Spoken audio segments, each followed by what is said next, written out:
Story of the Demons and Dragons. This is a fantasy book represented by Hazbin Hotel. I hope you guys enjoy this. After fixing the hotel, the people from Cannibal Town came to the hotel to celebrate, but the battle had just begun. In heaven, the angels are furious about what happened in the extermination. Every angel hates those demons except Emily, who now knows everything that heaven was doing to the innocent souls in hell was wrong. She wished she could do something about it, but her mother Sarah wouldn't allow it, and told her, if you start to question, you could end up like Lucifer, fallen. So please, let me handle this. Emily obeyed, and the both of them went to their office, and while they were working, a flashing light showed, which means a new soul was coming to heaven, and it was Serpentius, a demon from hell that was now an angel in heaven.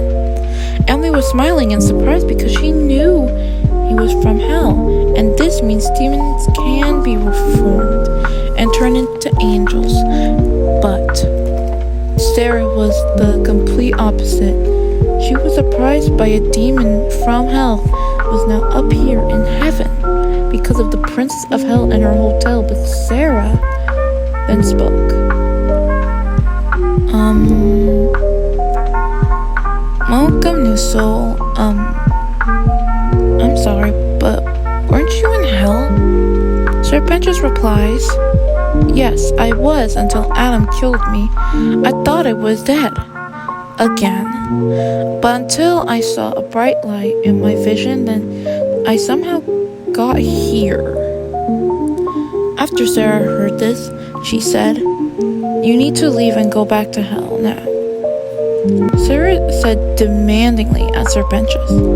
Serpentius was confused by her statement, and so was Emily after a few seconds of silence. Emily spoke. But Mom, this could be a good thing. This proves that someone could change for the better. Why can't he say? Emily asks in a sad and confused voice. Sarah answered, because how do you think everyone will react when a demon from hell is now up here? This is the start of their uprising. Sarah said, still a bit deeply in shock, but there was a slight bit of anger in her.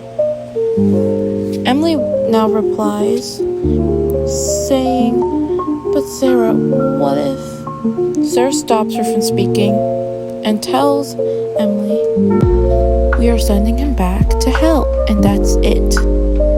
I'm just trying to keep you safe, Emily, so please, just don't worry about it, Sarah says to Emily in the calmest voice she could.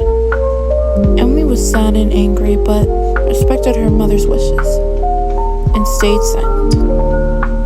At the same time, Sarah made a portal to a random place in hell and said to Serpentius, leave heaven and go back to hell where you belong. Sarah said while pointing to the portal. Serpentius was so confused about why he couldn't stay in heaven and that he has to go to hell. Still, Sarah is one of the angels in charge of heaven. So Serpentius walks in the portal, and once he is in hell, Sarah closes the portal. Meanwhile, back at the Hazbin Hotel, after the big celebration with the cannibals leave the hotel altogether. Charlie is so happy knowing that she saved hell. And not just her, but her friends and father helped her fight off the angels as well. And fixed the hotel. She was so grateful. After 1 hour, Charlie and Lucifer received a letter from the DNI, Dragon Nation Isle. It was from the king and queen. The letter says, Dear Lucifer and Charlie, we heard about the extermination. We are so impressed. And about your hotel. So, our daughter, the Princess of Dragons, has decided to come and visit hell. And once we are in hell, we will explain further why we are coming over. To see you soon. From Queen Ota and King Orax. Lucifer and Charlie aren't shocked by this. Well, just Charlie, not Lucifer, because he knows the king of the dragons pretty well, and the queen. After all, Razzle and Dazzle used to live in the DNI after Lucifer found them and asked if they could work for his daughter Charlie. So this was big news. At noon, Alistair is going to his Overlord meeting, and he is walking with Zestiel.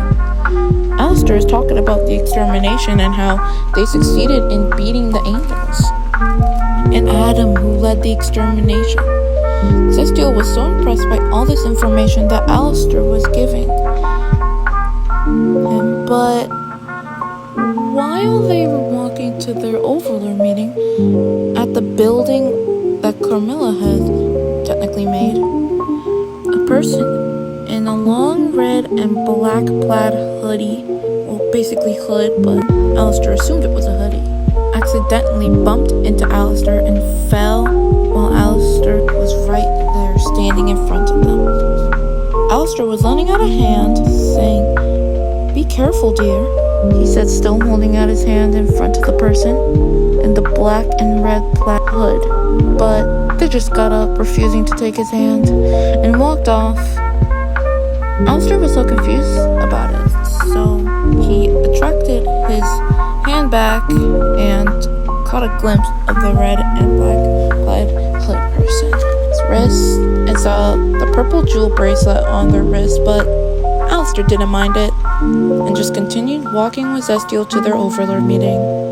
After 20 minutes, they were at the building with the other Overlords, greeting each other while sitting down in their seats, but this time Vox was at the Overlord meeting, and Alistair ignored him and started a conversation with Rosie. Rosie says, "I wonder what is in store this time," she says in a confused tone. Then Alistair replies, "Oh, it's probably that we won the extermination," said Alistair with a little chuckle. Everyone stopped talking when Carmilla entered the room and started speaking. "Hello, Hell's Southern Overlords. I invited you all here because of the extermination. First, the population in Hell is up and living, which is good. But now we need to figure out a way to keep it that way, because Sarah knows what happened to Adam, and it will turn into a war. So Overlord, be prepared for anything," Carmilla said with a determined and serious tone in her voice. But Carmilla looks down at the table with a bit of sweat coming down from her forehead. After a few seconds of silence, then Carmilla speaks. "Here's the other thing. I had a phone call with someone important to some of us, and it was about them coming over to Hell for some type of visit. I don't know what it is, and about them coming over to Hell for some type of visit. I don't know what it is at all, but they're coming over to our Overlord meeting today to ask all of us something, and they said it was a little important." Everyone in the room looked at each other and started to speak and wonder, who is this person? And if some of us know them, they have to be an Overlord they know. So it should be fine. Fox raises his hand, and they all look at him wondering what Fox has to say to everyone. So this very special person doesn't live in Hell, but somewhere else, then, Fox says, while looking a bit confused about all of this information.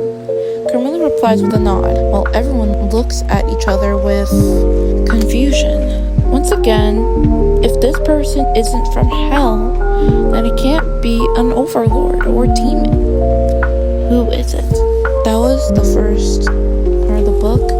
Now we're gonna go on to chapter 1 on the next video, which is called The Royal Dragon's Return. I hope you guys enjoyed it, and I hope that you all like this fantasy book that I'm making. Sorry I haven't been posting for a while. I was still trying to figure out this whole fantasy book that I was making. So I hope you all liked it and enjoyed it. Have a good day, and farewell, my demons. I hope you guys are living happily.